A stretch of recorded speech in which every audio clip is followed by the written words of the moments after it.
interactive, and enjoyable as possible. So, once again, welcome. And please, before I go ahead with my presentation, I would like a little bit of interaction. So you can unmute your mic and just say a word, or you can give a thumbs up on the chat section. So please, I'll be expecting responses.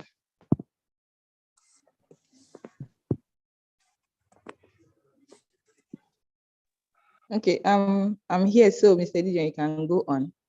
We're listening. Okay. Yeah, go on, so I can hear you. Okay, thank you. One of our speakers has also said something, so I'm happy that I'm around very good, very high intellectuals and experienced climate actors and activists. So my name is Didion Johnson. I represent Akwa Ibom State in the Climate Actors Accelerators Program. This program is organized under the Sustainable Development Solution Network, the youth in Nigeria, and the youth section for Nigeria. And we have a lot of objectives, primarily to advocate for climate change and come up with activities that make the environment and the earth a better place for not just us, but for our generations yet unborn. So this topic, environmental and climate sustainability, a call for action, was chosen in a time like this, where there has been a lot of debate and a lot of discussions around the subject of climate change, but little actions have been taken. And so the aim of this program, the aim of this webinar, was to propel actions and not just words. So all the discussions that are going to be going on here are going to be centered around action-oriented topics. So first, before we delve into deeper conversations, what is climate change? What is climate sustainability? What is environmental sustainability? In a very simple logic, and to someone who has not heard the concept of climate sustainability. Climate sustainability is taking care of our planet so that we get the best out of it and also preserve the best for our generations, for generations yet unborn. And this encompasses a lot of things. It encompasses changing our behavior, adjusting to certain patterns on how we behave. And for my discussions, I know our speakers that are lined up for today have a lot they are going to be saying. But for me, I'll be focused on one area, and that area is climate action, a necessity for survival. And I'll be coming from the food aspect, the provision of food for humanity, climate change, or climate sustainability, action plan for survival. Please, am I being followed? Is anybody with me? Please, I don't want to be talking to teams. I can hear you. I can hear you from here. We are listening. Okay. So, climate change does a lot to our food. Because the earth is changing, because the weather is changing, because the weather patterns are no more predictable as they should, we find out that farmers, food producers are getting confused on how food is to be produced. Let's use Nigeria as an example, as a case study. Because of the change in weather patterns, we find out that a lot has affected our food production. We look at what happened last year, towards the end of last year. We found that the floods that ravaged a lot of many regions in the country, destroyed a lot of farms, put a lot of of farmers into chaos. And that led to the food crisis we had towards the end of last year.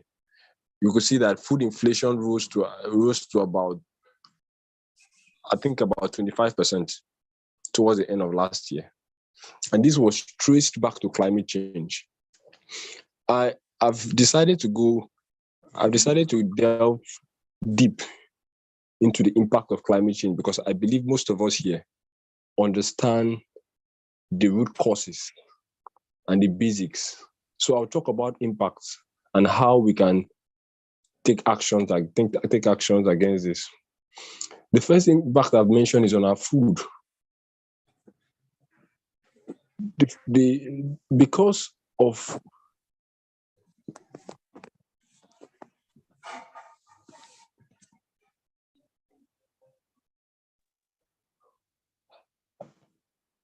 Hello, can you hear me?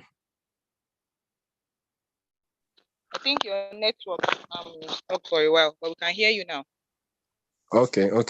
So I was saying that we'll delve into impacts, and after impact, we'll talk about actions, how the steps we can take to mitigate this problem. The impact climate change has had, specifically on our food, is enormous. Like the flood that happened in Nigeria last year that I just mentioned, it caused a lot of problem in our food value chain, in our food supply chain. You look at most of the North and Eastern African countries, like Sudan and some of those countries, they are going through serious drought and serious hunger crisis because the ecosystem is no more favorable for agriculture. It's no more favorable for massive food production. And with the increase in human population, the population is estimated to reach 9 billion people by 2030. This has to stop. And that's why a seminar like this a webinar like this is organized so that me and you can understand the severity of climate change and take action to solving this climate change. So the second thing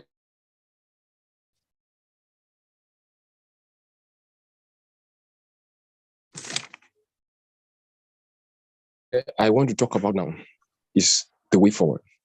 How do we remind yesterday about this webinar? And he told me, do you know climate change cannot be solved. It can only be managed. And that's a good topic for debate. So I'll pause now and allow us to ponder. I'd like to hear your view on that statement. Can climate change be resolved, or can it be reduced? What do you think?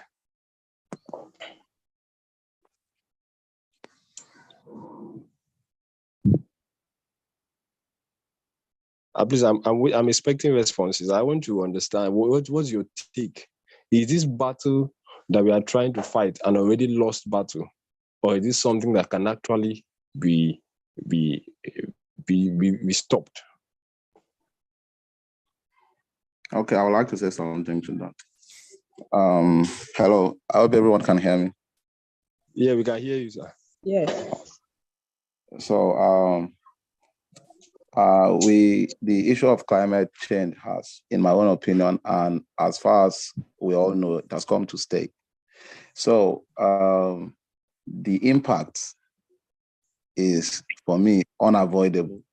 It's already here. What matters now is how to adapt. Just like you mentioned when you started your presentation, you talked about behavioral change. And this has to do with a lot of adaptation, how we can do things differently in order to live with the impact, because climate change has already come to stay. Whether you like it or not, just if you're staying around, let's say, South Nigeria, you notice that there's never been a time where we have like rainfalls, and then you see how the wind is so erratic, destroying things, pulling down buildings, falling trees, and all of that. So this impact cannot be avoided. Rather, it is it calls for a behavioral change. And in so doing, we need to adapt to this impact. Like if you're living around coastal areas, you have to desilt your waterways, and people should not build on waterways. There are a lot of things people do, and that is what it is important that we change our lifestyle, especially here in sub-Saharan Africa.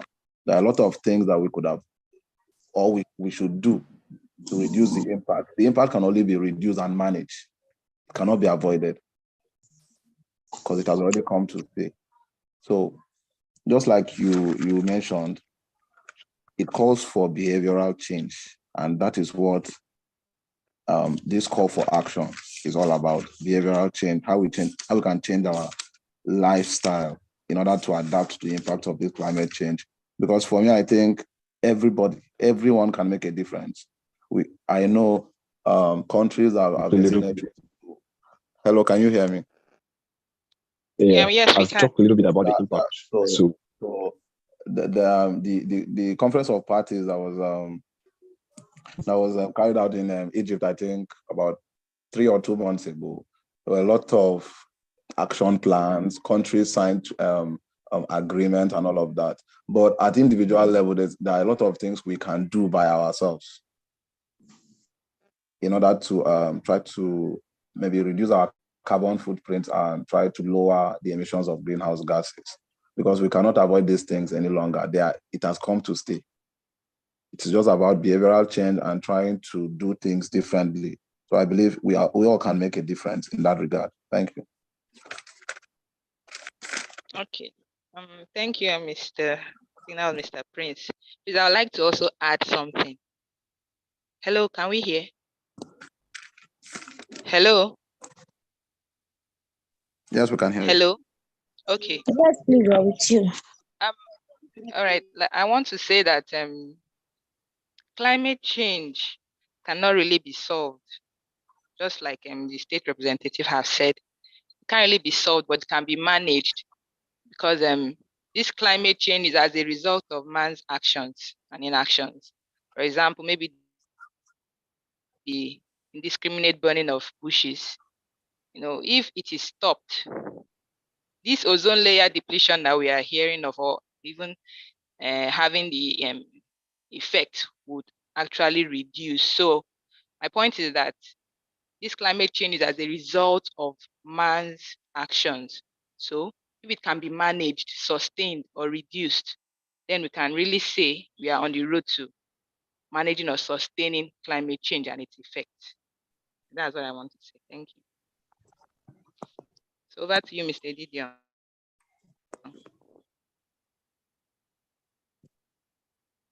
Hello? So please, hello. Hello?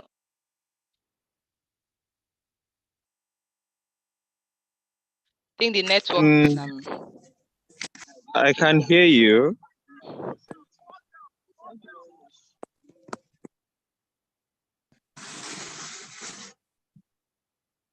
Hello, Mr. Didion, you can continue.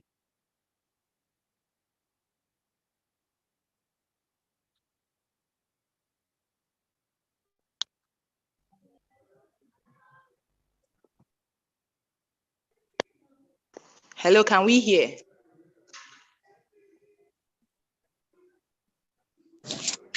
Yes, we can. Okay, Mr. Didion, please, are you still on?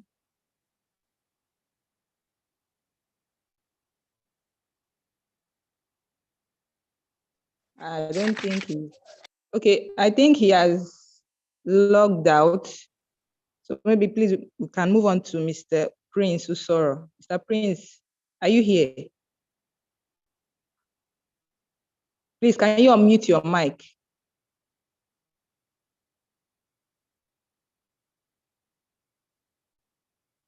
Mr. Prince. Okay, maybe he really can't hear, or his network is bad. I don't know if Mr. Ediong Senyene, please, I don't know if I got that name right. If you can start your speech. All right. Good morning, everyone. Am I audible enough? Yes, you are very clear. Okay, it's rather unfortunate that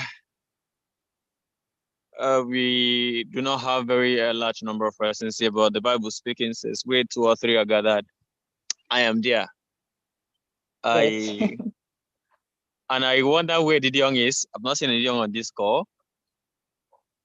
He was actually on. I think his network is bad for now, but he'll be back. Okay.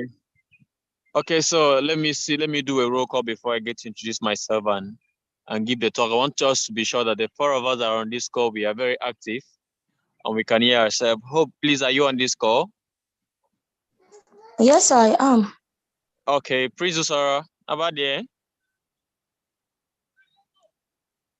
Hello, Please Prince. Are you on unmute this your call? mic. I just want to be Mr. I Prince, just want to be certain that I'm not talking to myself. I don't think he can really hear us for now, but he's online. Okay. Okay, that's fine. So by way of introduction, my name is Ediong Senyen Dunobong. I am a climate activist and the executive director of Lugu Initiative for Sustainable Development. We are based in Akwa, Ibom. And because of my location, please, you allow me to use my avatar, and then while you can only hear my voice. And I also work as a young digital activist with Pan-African Climate Justice Alliance and Climate and Sustainable Development Network of Nigeria. And what we do at the Alliance is to advocate for climate justice, and we push from different frontiers or in different frontiers to say that institutions of government and some global entities give to Africa, which happens to contribute very minimal to the global crisis of climate change, but suffers more from its devastating impact. Having said that, let me go straight to the topic of conversation. If the anchor person will allow me, am I allowed to flow like that? Yes, please go ahead. Okay, so I want to apologize again on this regard that I was unable to put up a slide to this effect because of my schedule. It's been very tight on me, so I sincerely apologize. Maybe subsequent engagement there will be slide coming through for us to feed our eyes and possibly get what to hold on to as substantial material. Now, ecological and climate sustainability, a call for action.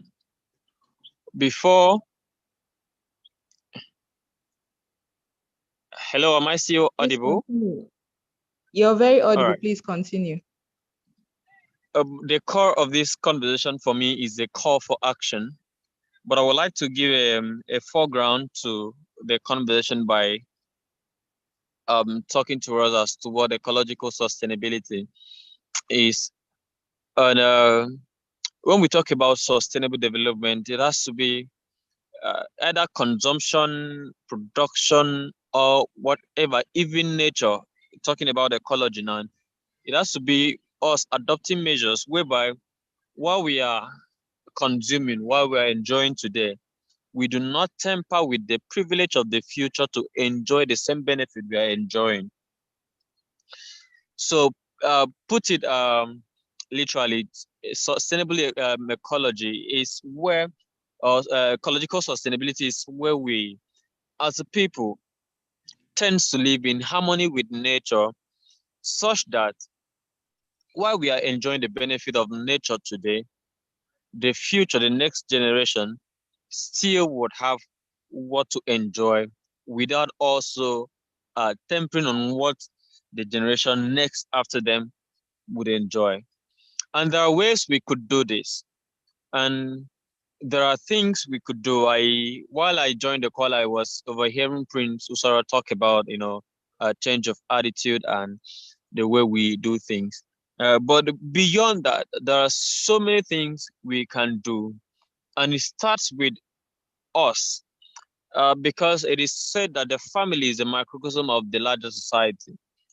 And if it begins with us, that means in our respective offices, whether we're working with government agencies, where we tend to work with policies, because at home, at our individual capacities, we are able to take on these reforms, practice them. We'll be able to influence policies at that level.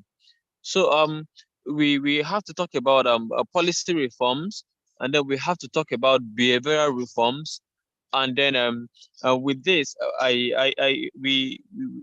when we talk about policy reforms, it has to do with making policies that are um, environmental friendly, and then and we must do this consciously too. So the policies has to be environmental friendly, environment friendly, and there has to be policies that would influence people. Let me give a clear example.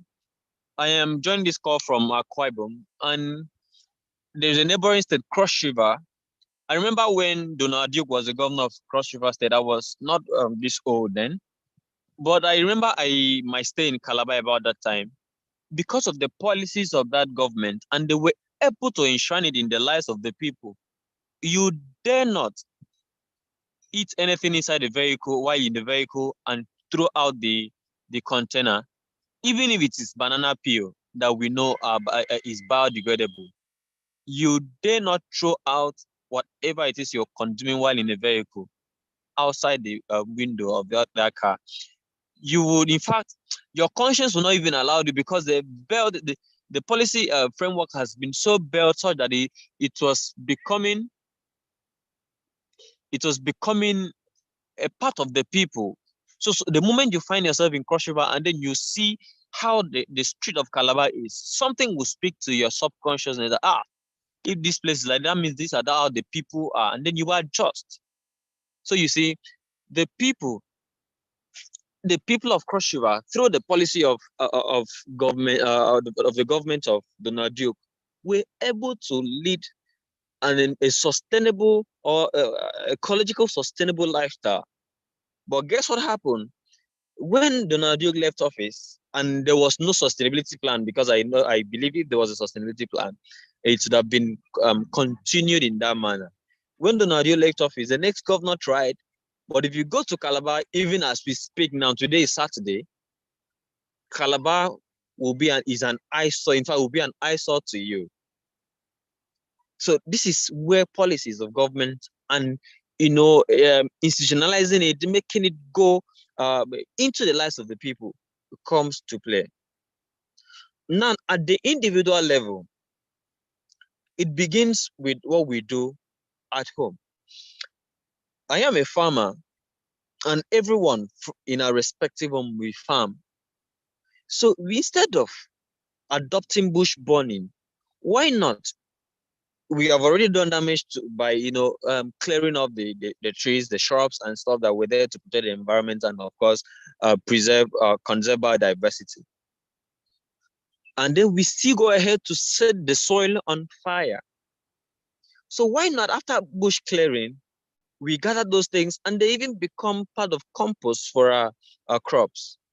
And then we go ahead and make our hills, like our mounds or whatever we want to plant our crops or our seeds with, instead of going the way of bush burning, knowing the devastating impact it has on the environment, on the soil and its biodiversity.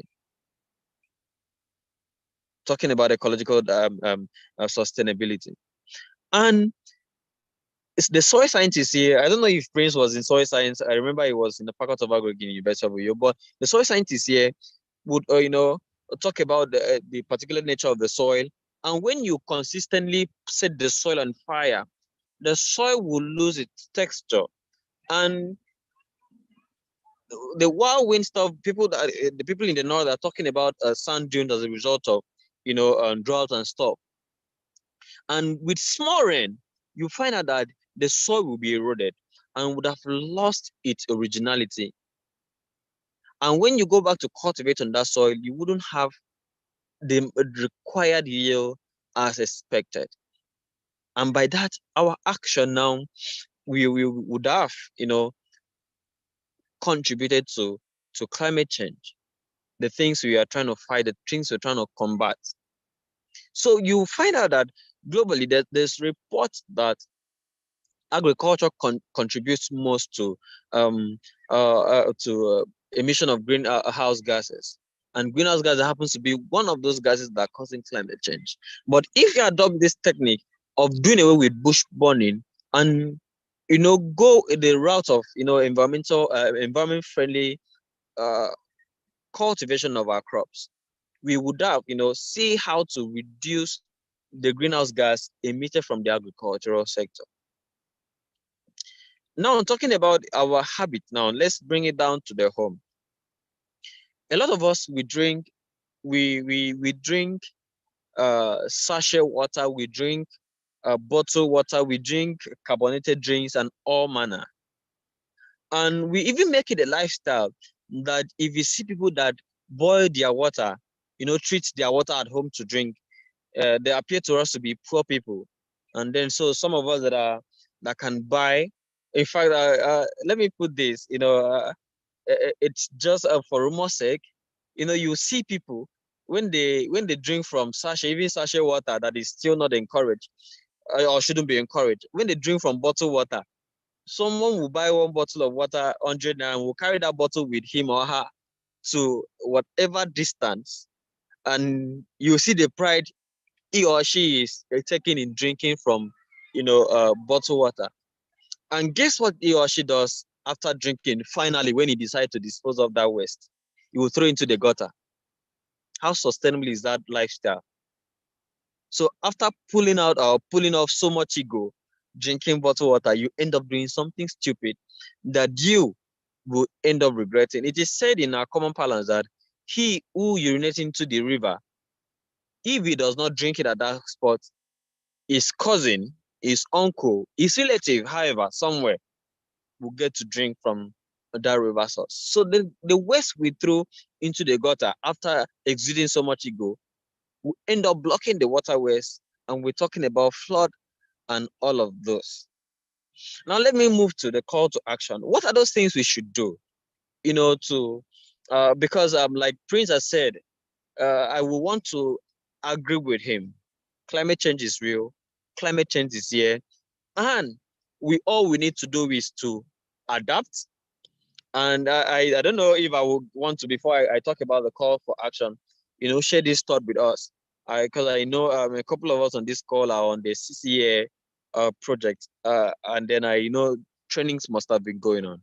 But before I get to talk about the call for action, something prompted me to digress a bit. Globally, at the African level, or the what's it called, global south level, when they're talking about climate finance, the first of all, before we talk about mitigation, the first projection will be for adaptation. So first and foremost, we must advocate and demand for climate finance for adaptation, because the destruction has already been there, the damage has already been done. So we must adapt. I took it seriously when the president-elect, however he was being elected in Nigeria, he said during the campaign, he said, give us the money for us to adapt, change our lifestyle, and then we will adopt your climate policies of allowing our oil to stay in the soil. Though I disagree with some part of that, statement by Bola Ahmed Tinubu, but he actually would have, painted the whole scenario better by said we need finance for adaptation before we talk about mitigation. I know it was out of maybe understanding of the subject matter, or the people that gave him advice were not knowledgeable enough in the subject matter of climate finance. So you see, we must talk about adaptation, and by adaptation, it has to do with our lifestyle. It has to do with how we eat, how we farm, how we travel, and a whole lot of things. Talking about travel, I think in Denmark, is it Denmark or Sweden? There's a lane in Denmark, yeah. There's a lane for bicycle. I mean, on expressway, just like you will have Ikot-Ekpene highway here in Akwa Ibom, there is a lane specifically for bicycle. So if you're riding on a motorbike, a car, or whatever it is you're riding or driving, you do not temper on that lane. That lane is strictly for bicycle. So you see, they're taking this sustainability act even to transportation. So you see, every sector is affected, and every sector should be inclusive when we're talking about, climate change and everything, every message that has to do with it, adaptation, mitigation, and everything. So it's all encompassing. Now, let me get to the call to action. And with this, I will call the shot, and then we can carry on with the conversation. And I will accept questions, because I know with questions that will be coming in, I may be able to talk more and maybe deeper into some other aspect of this conversation. Now, by call to action, first, can we as a people not take it as a thing of pride, start boiling our water, or use whatever treatment measure that will stop us from buying sachet water, or buying patronizing bottled water, or patronizing even the guys producing? I made a post recently on Twitter, I think yesterday, why the industries, the Coca-Cola, the Nestle, and the other big guys, the Pepsi-Cola, are cashing out big time. And through our patronage, our environment is left in deep devastation. While they are cashing out, we are suffering the impact. Where I'm making this call from, I'm at the Greenfield in Brook Street, and I was around the where there's a drainage, and I saw the heap of plastic waste that is around this place, and I was like, wow, people are making money from these things, but they're not taking responsibility. So we too, we must, adjust and adopt a new lifestyle that will see that we reduce our plastic footprints. So that is one of my call to action. Are we on this call willing, or even the CAAP cohort, are they willing to, have this change of lifestyle? Or at most, we get a bottle, a water bottle, where we refill our bottle wherever we go and drink from there. It's a sustainable lifestyle. I have my own water bottle and I travel with it. That way, we would, have, contributed our quota to reducing our plastic footprint, and in the end, contributing our quota to, combating the impact of climate change. Number two, how sustainably is our agricultural practices? I had shared earlier, how we could avoid bush burning. Number three is education.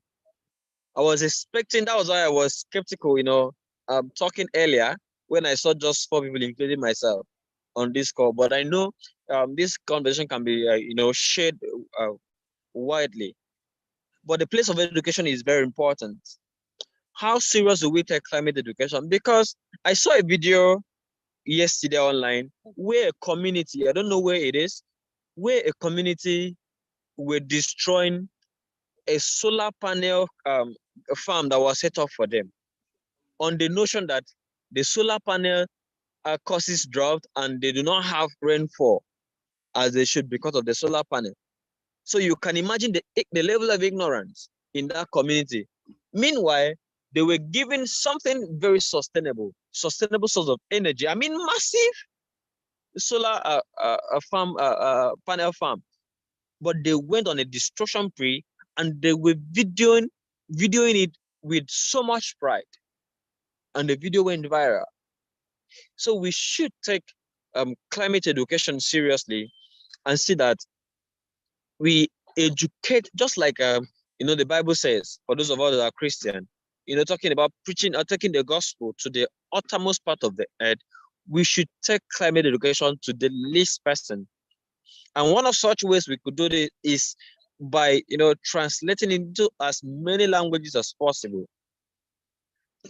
Do not forget, a lot of people do not understand the lingua franca of Nigeria. I was in Ogun State. and I saw a very beautiful lady. I mean, a girl of, say, 20, max 23. I greeted her, good afternoon. Two of them, beautiful, fair damsel. Good afternoon. They were just looking at me. I greeted again. I agreed to. I had to bring it down to pidgin. I agreed to. They were still looking at me. I had to. It was in a hot afternoon. I had to, say, "Hey, Carson." That was when this lady could respond. And to my, greatest surprise, I was shocked that two beautiful ladies in their prime would not understand the listening as good afternoon and adegrito, which is pidgin, until they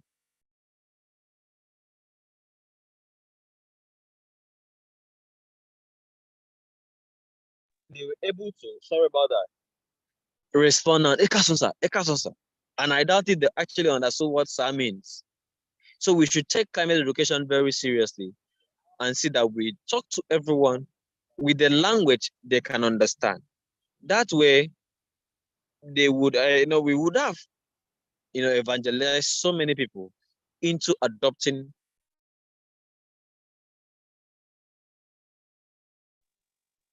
And then we would see the message or the things you're trying to do will be done easily. I have shared three. So I would have added this, and that is sustainable consumption. And one of such ways we could, do is even sustainable shopping. How about we have a permanent shopper's bag where we go to buy things, and with that we would not need to, patronize plastic nylons or nylons, however you want to call plastic bags. We have our shopper's bag. All of this are call to action. I would suggest that we take seriously, and then we do this consciously, knowing fully well that climate change is real. And if we must live to see the next day, because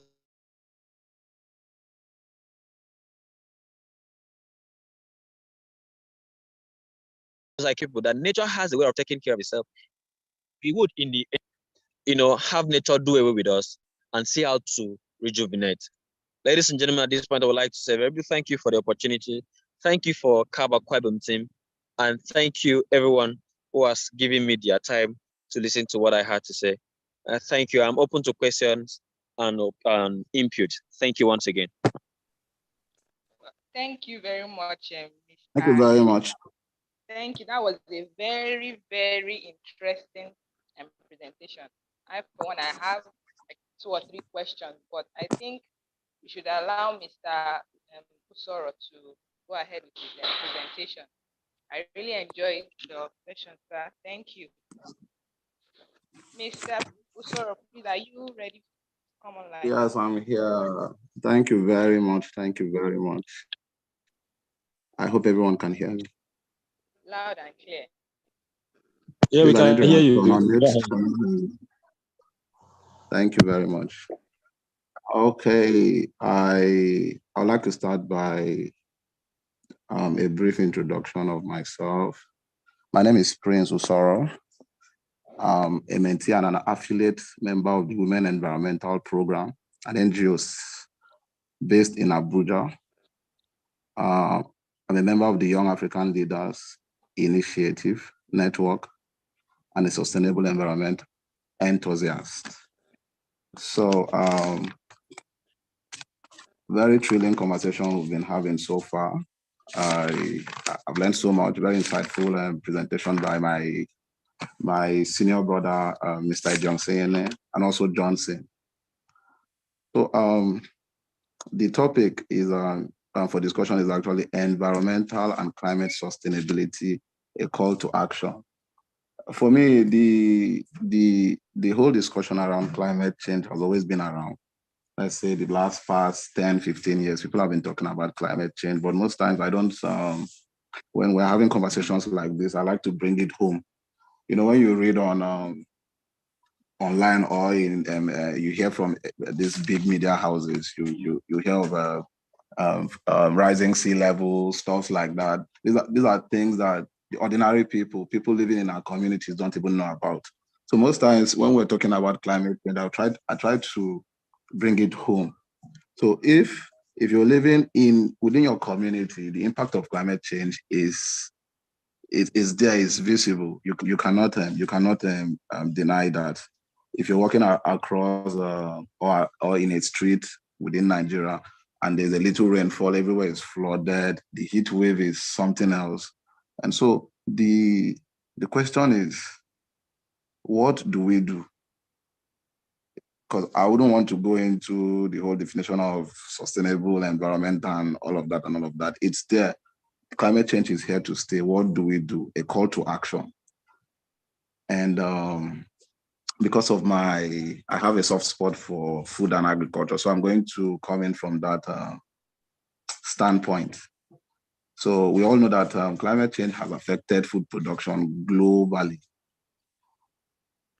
And this has also further worsened the hunger levels around the world, particularly here where we stay in our communities. Climate change has affected, before the rainy season here where I stay, people have already cleared their lands and we're waiting for rain.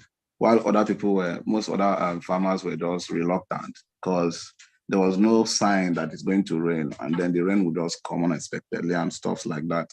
So climate change has affected food production particularly. And what action now should be taken to combat this overly talked about climate change? Because one of the sectors that has been affected most by this climate change is agriculture. And incidentally, it is the same agriculture that has also been marked as also one of the drivers of climate change and emission of greenhouse gases. But I'm not going to go into how agriculture is contributing to climate change. Rather, I want to look at how we can tie up food production, sustainability, and also how we can combat climate change, or how we can adapt to the impact that has already come to stay. So I'm going to be talking about our individual actions. I remember there was a time I gave my CV to someone, and then, if you want to state your hobbies, most people will put research, reading, and stuff like that. Many beautiful things people put in their CVs, but you always find in my CVs that one of my hobbies is gardening, and that is the point I want to really shed more light on. If a call to action, what can we do at our own level to combat?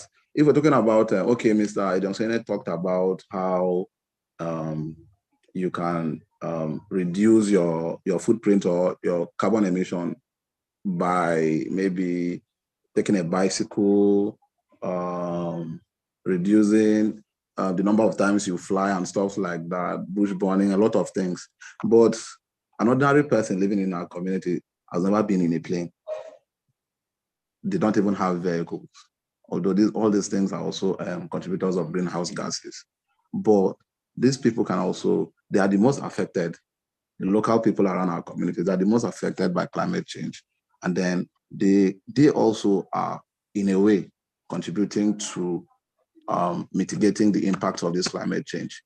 And so in terms of taking action, I want to send this message so that if we go out from here, or if this message is circulated, people can also start maybe practicing sustainable agriculture that would in a way protect the environment and also contribute to food sufficiency while cutting down the impact of climate change. So I'm going to be speaking on agroforestry the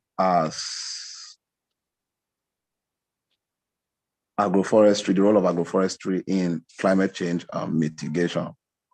We all know, I believe everybody on this call knows that when we talk about climate change campaigns and maybe climate related activities that people volunteer to do, mostly people talk about tree planting. And we can all agree there's no gainsaying that trees are important variable in climate mitigation, because they take up and store carbon, and they provide a whole lot of environmental services. So why, first, what is agroforestry? So agroforestry is simply what many of us here, many of our households here in Nigeria practice, even without knowing. Having gardens around your houses, combining food crops and trees. And this practice goes a long way to combat climate change and help families and households adapt to the impact. The trees, if you're to combine trees and food crops around your houses, the impact of climate change has gone beyond science. These things are practical now. People see them. A little rain will fall and it will blow off people's roofs. It will cause flooding and a whole lot of stuff. So now agroforestry, how does agroforestry now come to play? What roles does agroforestry play in climate mitigation? So agroforestry is simply a land use system that incorporates food crops and trees. And I'm beginning agroforestry because that is one of the call to action that I want to share with us. If we can encourage people around us to incorporate trees in their farms or plant trees around their households. And it is important too that I say here that the trees that we should encourage people to plant should mostly be fruit trees that will also provide environmental benefits. Because most of these households are poor and then they have to make income and also make a livelihood. So they should plant mostly, there are certain tree species they call agroforestry tree species. These are tree species that provide food, maybe fodder for their livestock and provide a whole lot of environmental benefits. Mitigate flooding, also produce products, even bioenergy and medicine for farming communities and households.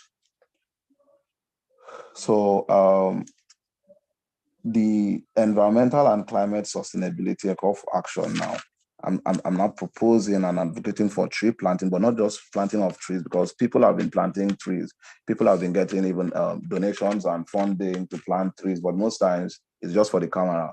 They plant one seedling and they go, nobody tends for the trees, and then that's where the story ends. But what we can do to make sure that these tree planting activities, the objective of this tree planting can be achieved is through incorporating the agroforestry practices in our households. Because if you plant a tree in your farm, it will provide a whole lot of services for the environment and for you, the farming community. And it will also provide clean air, guard against natural hazards like winds and all of that, and also provide a place for the recreation. The immediate speaker that just finished talked about his location, a green field where he was at. Areas like that can be planted with trees. All these activities are stuff that people should do in order to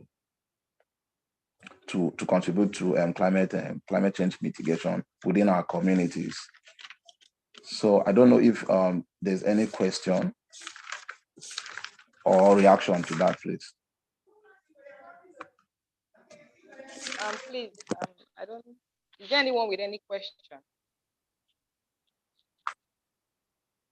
Mr. Osoro, are you done with your presentation? Yes, any reaction, please? Okay. If there are any reactions, we'll get them, but we would like Mr. Edidion to go ahead to continue from where he stopped actually. Okay, thank you. Mr. Edidion. Okay, thank you, Mr. Osoro. Mr. Edidion, can you continue, please?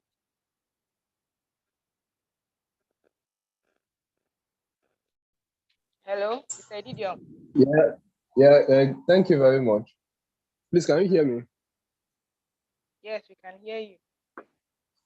Okay. That was a very wonderful session from both speakers, Mr. Ndonobon and Mr. Usoro. I was apologize. I had a network glitch on Nine Mobile, I had to switch over to another team. So it's a very enlightening session. I am once again happy that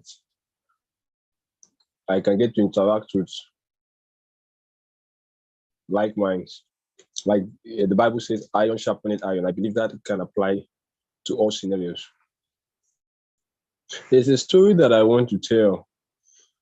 In 2021, I had an opportunity to visit a coastal community in Costain.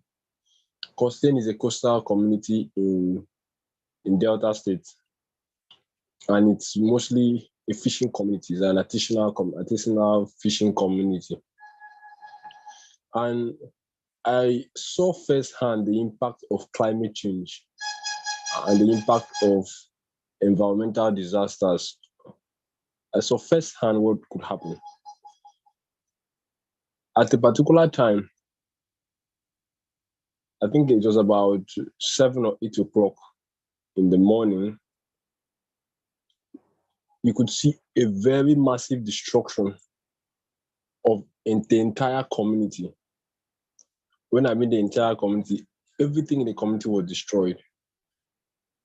The only thing that wasn't, the only advantage or the only good law was that lives were not lost. But every other thing in the community, all the houses were destroyed, all the fishing equipment were destroyed, all the boats were destroyed. Why? Because the water from the ocean had overflown its banks and had entered into the community, destroyed absolutely everything, leaving the people stranded. That's the impact of climate change. And are we going to wait for this impact to reach our doorsteps before we take actions? The Bible says that a wise man sees trouble coming and averts himself, but a foolish man presses on. And I think we are not foolish, we are wise people. And that's why it's important that we take actions. I listened to Mr. Ndiong Sinyene, and he categorically listed the possible actions that we can take, and as individuals, as corporate entities, as groups, as NGOs, and as government. And Mr. Usoro has also brought in an initiative and innovation on how to combine the planting of trees and agriculture as a mechanism or as a strategy for taking action against climate change. I think these things are things that are very important. As a team, as the CAAP team in Akwa Ibom State, we've taken note of all the action points that have been raised, and we are definitely going to include those action points in our action plans, in our project, in our community development project that is coming up by the beginning of next month. And as a CAAP representative, I want to say I'm very grateful. I'm happy for the opportunity to hear our speakers speak, and happy for the idea they have thrown our way. And I want to assure them on behalf of our team that we will try as much as possible to make sure that we propagate the gospel of climate change in the Akwa Ibom State. Like Mr. Ndiong said, there are a lot of places around the state here in Akwa Ibom that needs urgent attention of government and of individuals, and every well-meaning individual. And so we'll try our best to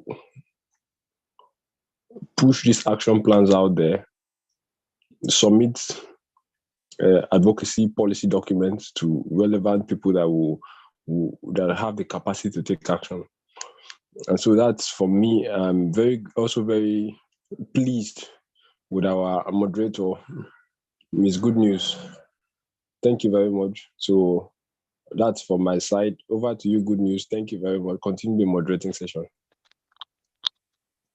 Okay, thank you, Mr. Ibom Johnson. Thank you to other speakers, Mr. Donobong and Mr. Usoro. I have The floor is open for questions, if there are any questions, comments. But for me, I have some questions. I hope I'm allowed as moderator. Definitely, I think you can. We're having a discussion. You can go All ahead. right. My question goes this way. I live in Akwa Ibom, from Akwa Ibom, and I know everyone from Akwa Ibom has participated in this monthly sanitation. This compulsory monthly sanitation where there's restriction of movement. I want to say even when it is compulsory by the government, for people to clean their houses, their environment, some people still do not do it. There's still freedom of movement during that period. And also some people, when I'm on the road, I do see some shop owners actually sweep their shops, throw their waste, in fact, very confidently into the gutters. They sweep sand, sweep their front of their shops and just dump everything into the gutter with no fear, no shame, let me say. So how do we put in them this subconscious that Mr. Donobong has been talking about? How do we put that subconscious in them? And also that culture of knowing that this can really affect them. And the funniest thing is that we are always the first to complain that the gutters are blocked, the drainages are blocked, and all that. So how do we put this in their subconscious that what you're actually doing can affect, if not you, someone else in the future? So that's one of my questions. I don't know if I should go ahead to ask the second one.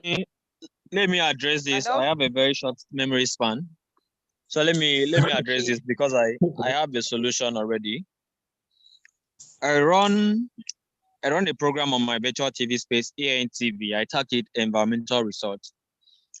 On that program, I'd been advocating for a waste-free society.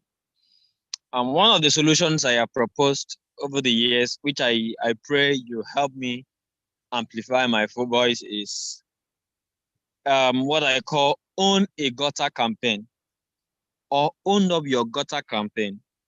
Now, let me explain this. I had used a Calabar scenario in the days of Donald Duke while I was making my presentation.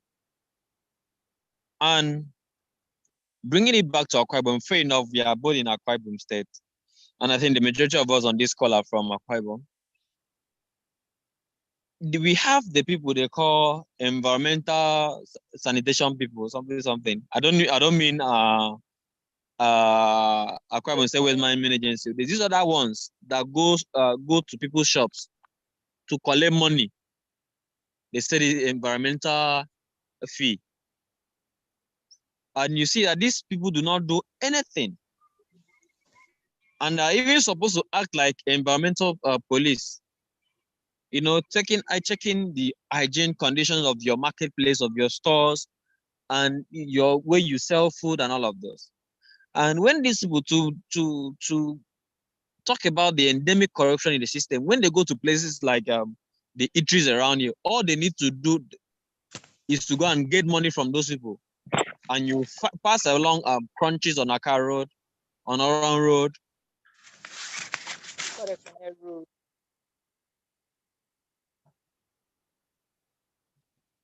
Hello? What they care about is to get from guys. And yeah, sorry, a call came in to interrupt. Let me put my phone on do not disturb mode.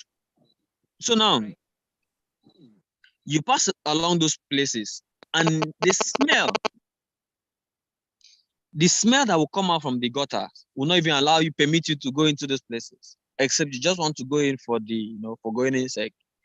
But the people that are supposed to be taking responsibility will go there, get bribe money, and most of this money are not documented. If you ask them to produce receipt for your payment, they will put their hand in their nose and start talking from their wherever.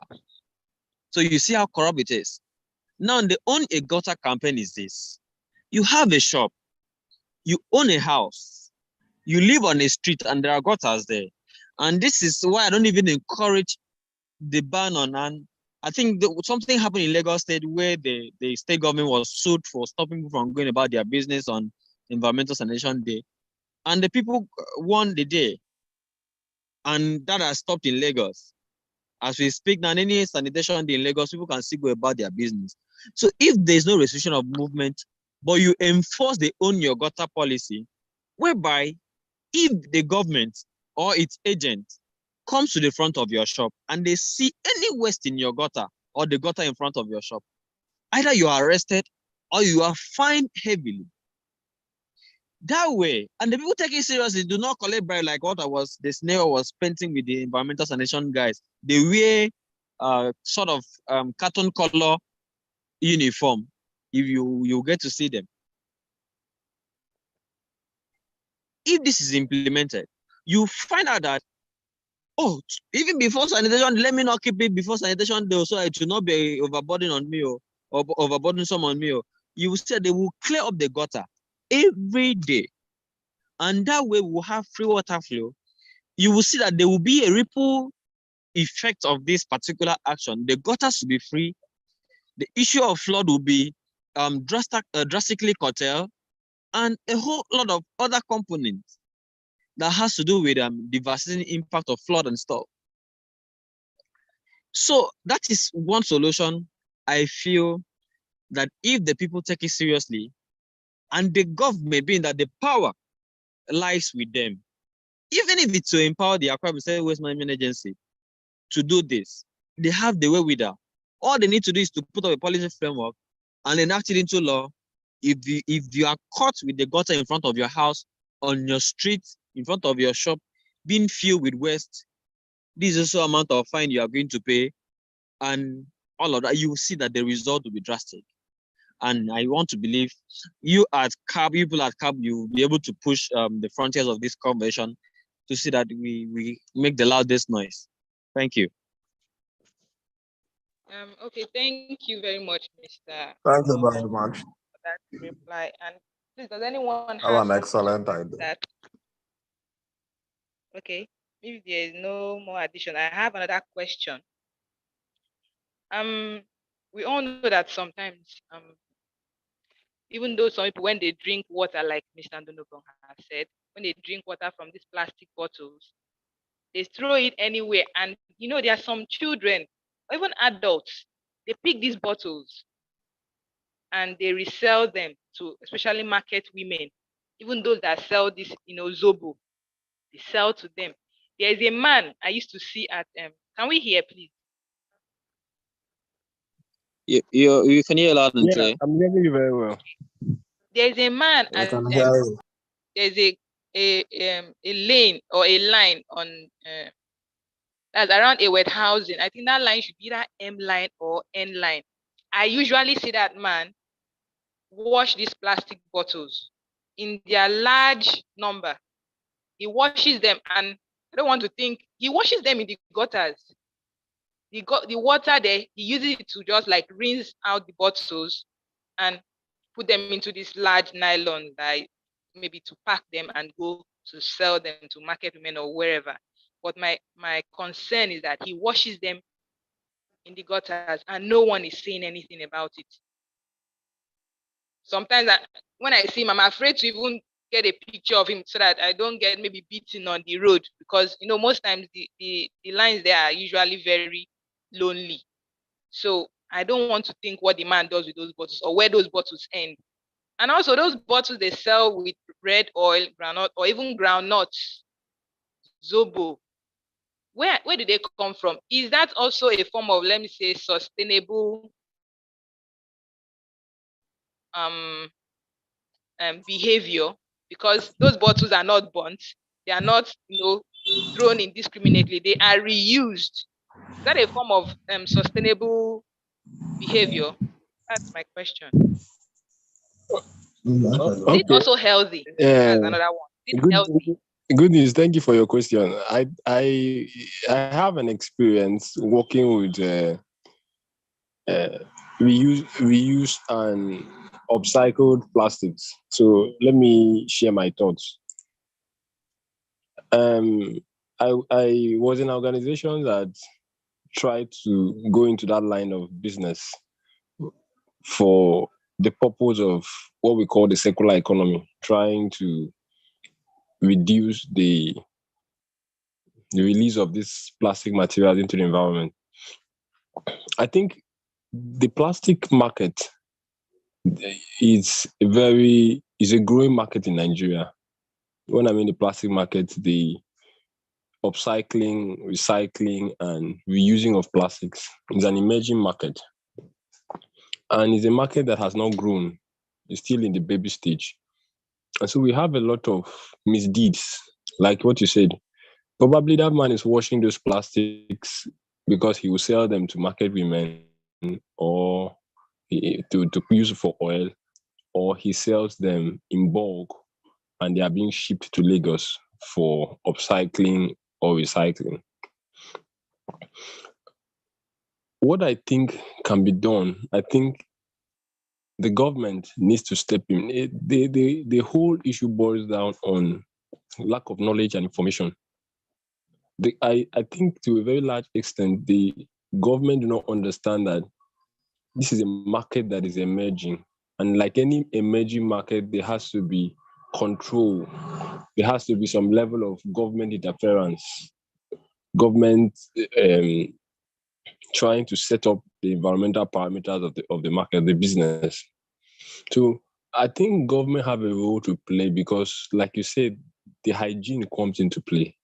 Most of the women that sell Zobo, they sell this soya milk, I've forgotten what they call it, and those women that sell oil, they primarily get their plastic from waste bins. And this is not supposed to be so. This is not supposed to be so. As the organization I work for, what we tried to do, we tried to come up with a sorting parameter where these plastics are being sorted from households. We try to provide a different category of waste bins for households, where you have for organic waste, you have for plastic waste, and you have for bottles and cans. But what this would have done is it reduces the contamination of these plastics because the plastics are then gotten at source, that's from the households. And what is when the plastics are gotten from these households or hotels or maybe wherever they are, the contamination level reduces. But if the plastic goes to the waste bin, you should know what I'm talking about. The contamination is by way higher. So in my own thought, I think there are primarily two ways to handling this kind of situation. You cannot eliminate the problem entirely because it's a market. People are benefiting from it. People are making money from the business. So it's a control mechanism. A control mechanism should be applied. The government should get involved, set up monitoring or regulatory agencies to checkmate how people who get their people who sell Zobo and soya milk, soya, this local soya milk, how they get their bottles. And the second thing I think is that there should be sorting parameters where waste are being sorted from households. This does a whole lot of advantage to the environment because number one, it reduces the level of plastics going into the ecosystem. Number two, it provides a source of income for people who are into the plastic business. And number three, it improves the aesthetics of our environment. If you look around, you see plastics dumped everywhere, gutters and all that. And so that's my thought. I don't know if there's another person that has something to share concerning that. Okay, thank you, Mr. Gideon. Does anyone have anything to contribute to that? Okay. In the absence of none, I have. Okay. Question. Can I speak? Yes, please go ahead. Okay. So first, we should talk about the health implication of that man's action. I know that's upcycling is trying to do, but the very first day, this is actually my very personal experience. I don't eat this in the aboki sale on the street. In fact, the only thing I eat directly from aboki is suya, because they would just take it from the heat for me to eat. What's this nut-like stuff they sell? Tiger nut. Tiger nut. Tiger nut. I was on the street, I think 2009. I was on the street, and one of the malams was wheeling the stuff with his wheelbarrow, and he sneezed. I mean, big. That's how we call it kikona. And then he cleaned the stuff from his nose and drank a rack from the this rack Amadori song, like has entered him into the store. He drank it out and cleaned his hand. Use the water in that cocoa they normally use, spread on the tiger nut, and use that same hand. I mean, he didn't wash it. Around where you have Jehovah Witness on the street, I still remember the thing still plays back in my head. I know this is out of the conversation, but I will get to where I'm going to rub off on the tiger nut. And about that time, in fact, the previous that eating tiger nut, I swore from that day till now, I can count the number of times I've tasted tiger nut. And before I taste it, I have to wash and wash and wash. Because I just felt that's how they do. And another one, I had an experience where a lady that used to prepare, I was a fan of the soybeans milk. And then there's this particular lady I used to patronize because I felt ours was unique. But one day I saw where she was getting her containers from. Guess where? Gutter. And that marks the last day you will see me buy any of this refill stuff. Then that one happened, I think, in 2019 or thereabout. That was the last day. Till now, I don't buy any of those things they refill because of the health concern. And it can be so worse that some of them will even go. I was in a hospital the other day. The hospital cleaners will go into the waste bins in the hospital while they are packing, trying to clear off the waste. They will pick those containers. And inside these containers, patients can spit into them, and you do not know the nature of their sickness. If just washing with soap and water will clean up whatever it is that they spit into those bottles. Some can even urinate into those bottles. And that is what people will go to buy and then fill zobo, fill tiger nut milk, soybeans milk, and you will go and patronize and drink. So we should look at the health implication of it. And like Edidia mentioned, if there are regulations to it, I think it will go a long way to help mitigate the impact of these stuffs. But what I would suggest, there are guys in Uyo. I know of a guy that is running plastic culture. So it goes back to our waste manager, our homes. So it begins with separating our waste and then taking it to them. And in plastic culture, I understand they even have a policy on ground where a cashback policy sort of, where depending on the number of bottles or sachet water that you deposit with them, they can convert it into cash and give you, or they can sort of, this how they, I think they're trying to work out a coin. They can pay you with their coin, plus a cultured coin or something, if I can remember vividly. And with that way, what they do is they crush those stuffs, and the companies come over and then take them to their factories and convert them to something else. So that way to help.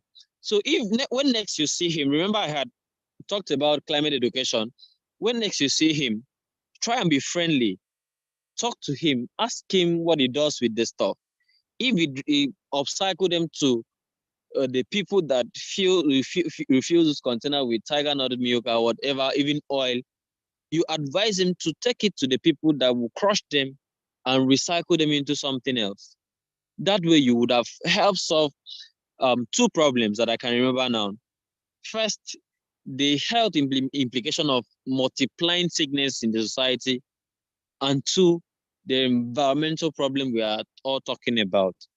And that way, if he gets to see how the pay they will get from the the recycling guys. I think it may even stick with them, and it not even have to wash them again using gutter water. You just need to pack the clean ones, and the ones with oil stains, it takes them to wherever, and the people will know what to do with them. Thank you very much. Thank you very much, Mr. Andunekun. That was very, very enlightening and simple to understand. I think this last question, please, goes to Mr. Usoro. I hope he's here. Yes, I'm here. I'm here. Okay, we talked about agroforestry. Now, people are now coming up, building houses, and I can see many destruction of trees, and replaced with houses, structures. So how do we, encourage more of those planting of trees? Because most times wherever I look, I see houses, trees are cut down, especially the fruit trees you talked about, they are cut down and structures are replaced. So how do we enlighten these people? Because we can't tell them to stop building houses or stop building those structures for their business or for habitation. So how do we, enlighten them that these trees are life sustaining, they give life, they are also good in climate action. So how do we enlighten them? Okay. Thank you very much for this question. For me, I think picking up is enough, but I think it's still not good enough, because you can as well tell people, don't fall trees, don't do this, don't do that, and they'll still do it. Even till today, around Akwa Ibom State, during the farming season, you see people burning bushes, burning down trees, cutting it down for whatever reasons, maybe to gather firewood or something else. But I want to go back to what Mr. Idion saying, talked about policy formulation, because for people to be able to adhere strictly to the whole not falling off trees stuff, and clearing forest lands for agricultural purpose or for building their homes. If maybe an organization such as or let's say like a coalition of environmental actors, make a kind of position, work with, let's say, our lawmakers or the Ministry of Environment to kind of mandate people to plant trees for each building. Let's say if you must,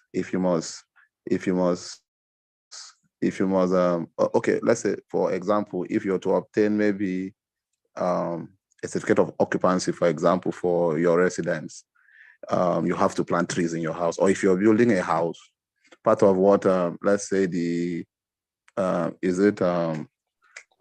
City Development Authority, you're here we have the is it UCCDA. I think some of the things they should be looking at before approving building projects is to tell the developers or the owner of the buildings to incorporate trees in their houses as part of their house plans. Okay. And how can this be achieved? It can only be achieved if there is a policy in place, and then there's also people that will be mandated to enforce it. Just like those guys that go around getting environmental levies, there could be a kind of an arrangement where those guys work with, let's say, maybe environmental health workers at the local government level or the Ministry of Environment, and then also the city development authorities, like here in Uyo, there is Uyo Capital City Development Authorities, to work on a kind of policy that will mandate people that before before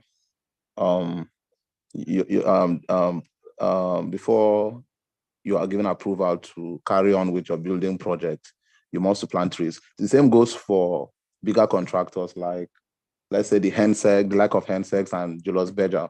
If you're to award road contracts, planting of trees should be incorporated as part of. I know they do plant ornamental shrubs along the road, but most times, due to, let's say, poor, attention and all of that, these trees don't get to, grow to their maximum sizes. But for the roads, they are trying, most of the road construction around the cities, they're trying to incorporate trees in order to beautify the environment, and also it has larger, benefit of sequestering carbon. So at household level, what I would suggest is a policy, and we cannot it's just by word of mouth. There have to be maybe a coalition of environmental actors, and then they put out a position paper, work with the National Assembly members, mandate people for every building project, you must plant a tree. And even before you fall a tree, even within your own compound, you must obtain a license before doing that. I think with that, the issue of people falling trees indiscriminately will be reduced, and also that particular policy will encourage people to plant trees. If you want to build, even in schools, if you want to open up a school, they must mandate every school to have, let's say, a botanical garden, stuff like that. If you're setting aside maybe land for government projects, there must be a space for, let's say, a green field kind of for recreation or something where trees will be planted. Same goes for households, for schools, for government and buildings and all of that. So that is what I can say. Thank you. Thank you very, very much. It says that when something is very interesting, time really flies, and we have less than 6 minutes to round off this session. So I don't know if there's any comment Mr. Ndonobon can give or advice, just under 1 minute, and Mr. Prince here as well. If there's any advice you can give in just 1 minute, please.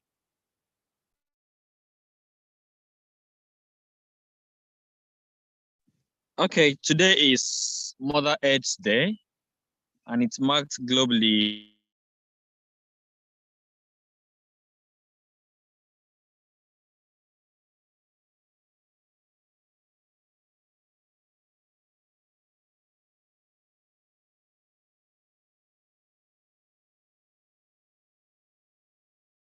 I want to add to that before I talk about the World Earth Day. Even if we plant trees, imagine that we are falling a 50-year-old tree.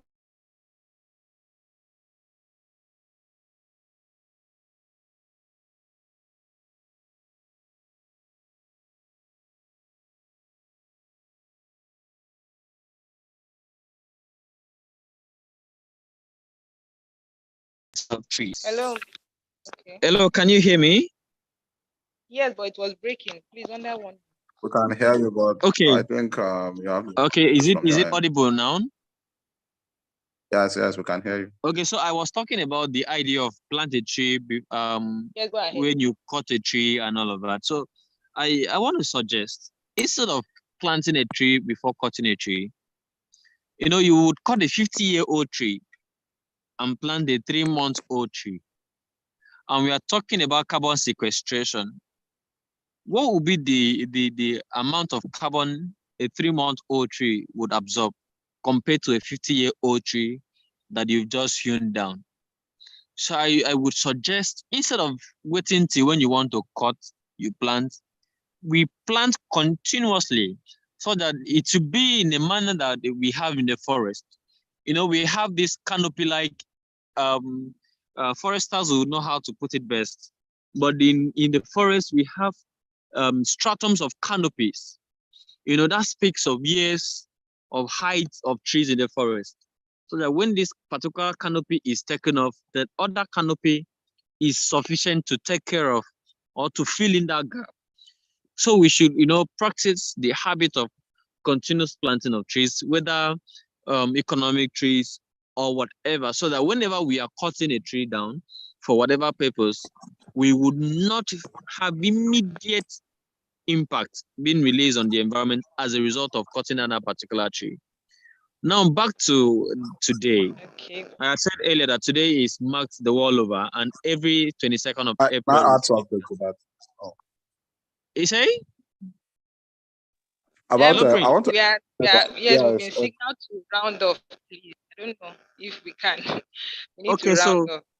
so Hello, on Madam Goodness, please kindly check the message I sent to you. It's very urgent. Yes, I have seen that. Please, we have gotten all the information and we've really learned a lot. So we are really behind schedule, and it's almost time to round off. So please, can the state representative just round off? Thank you very much to our speakers. all right, thank you for having me.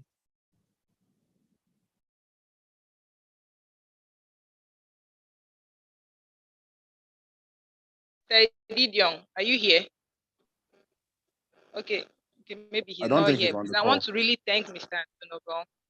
Okay, I want to really thank Mr. Ndunobong and Mr. Usoro. Thank you so much. I've really learned a lot, and I know others have also learned. So I think there's another session that's coming up by 10:30, and we really need to end this session now. So please, thank you. I don't know if you can continue on WhatsApp. I would really love to know more about your initiatives and your organization. So thank you for honoring this call. Thank you so much. Thank you very much for having me. Thank you. Bye-bye. Thank you. Happy Mother Earth Day.